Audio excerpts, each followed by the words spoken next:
A major WWE return that fans have been waiting for is set to be on the way. We'll also check out big news for Damage Control, Bianca Belair, and much more. Starting things off with the latest updates for the return of Asuka. Asuka has been completely out of action since May 2024 with a knee and leg injury. News about Asuka's status had been pretty quiet up until just a few days ago. Fightful reports that the creative team has begun pitching ideas for Asuka's long-awaited return to the company. They said that one of the pitches included her returning in a tag team match, but the tag team match return pitch was quickly shot down.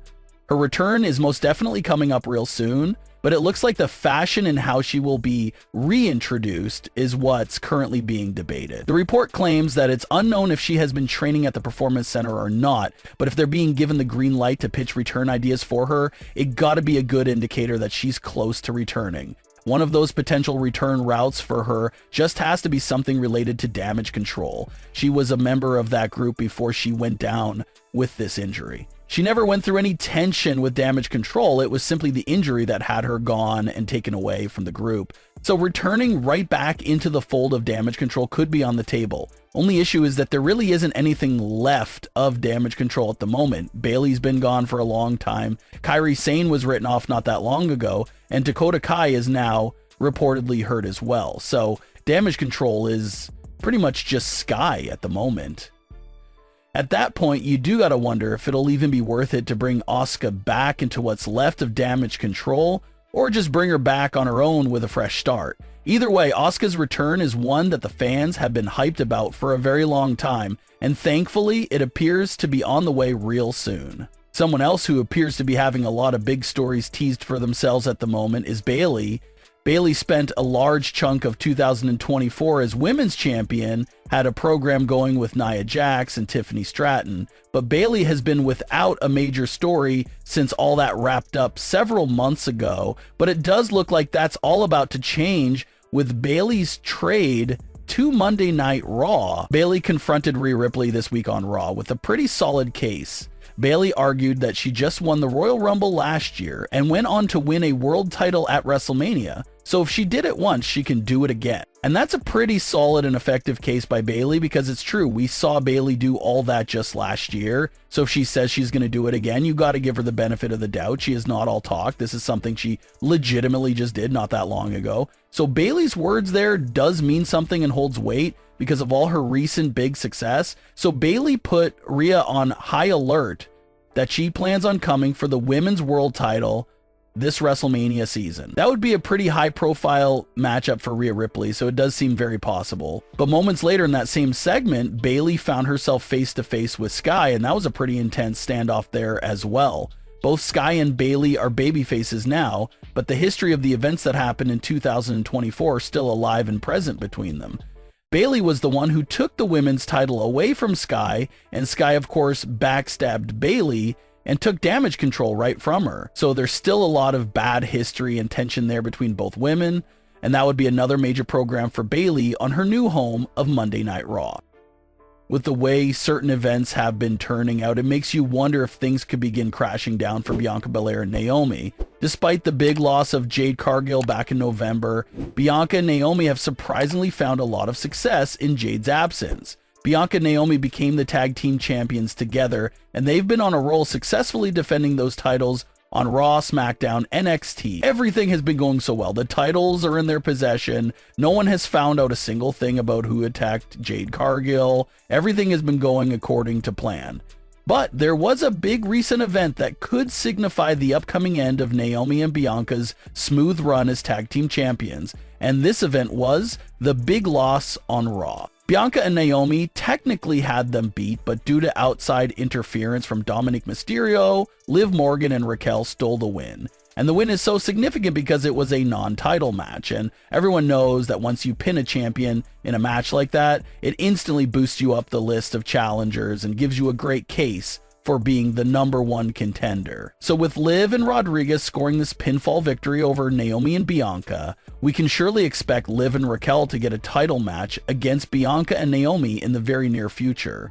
And with Liv and Rodriguez desperately wanting gold, and Dominic Mysterio willing to do whatever it takes to help them achieve that goal, it creates a very dangerous spot for Bianca and Naomi's title reign. It feels like this title match and potential title loss to Liv Morgan and Raquel Rodriguez will mark the start of the downfall for Bianca and Naomi. From everything going extremely right to everything suddenly going extremely wrong in quite the hurry.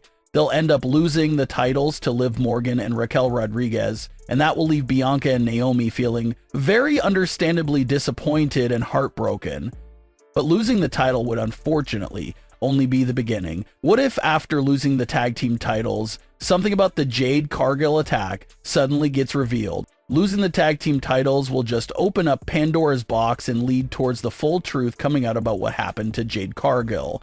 And to make matters even more intense, what if after those new clues come out, what if Jade Cargill herself makes her return to WWE? So it will just be one bad thing after the other for Naomi and Bianca Belair, starting with losing the tag team titles, a complete 180 to how the last few months have been going for them. With, of course, Jade Cargill being that final cherry on top to confront whoever the attacker turns out to be amongst Bianca Belair and Naomi.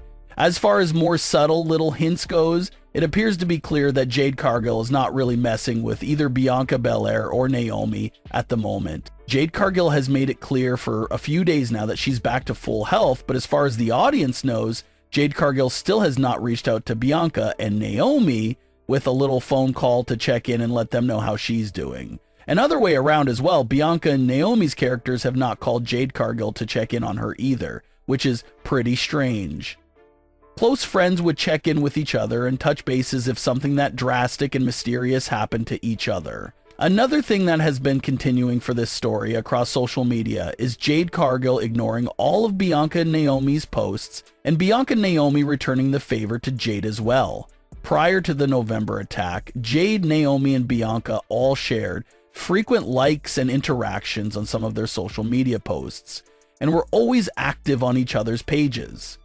But ever since the attack took place and since Jade Cargill returned to social media, Jade has not interacted with Naomi and Bianca's pages, and they have not interacted with a single one of Jade's posts either. So just weird behavior there amongst the three women, because again, you go back before the attack took place, and they were always active on each other's pages.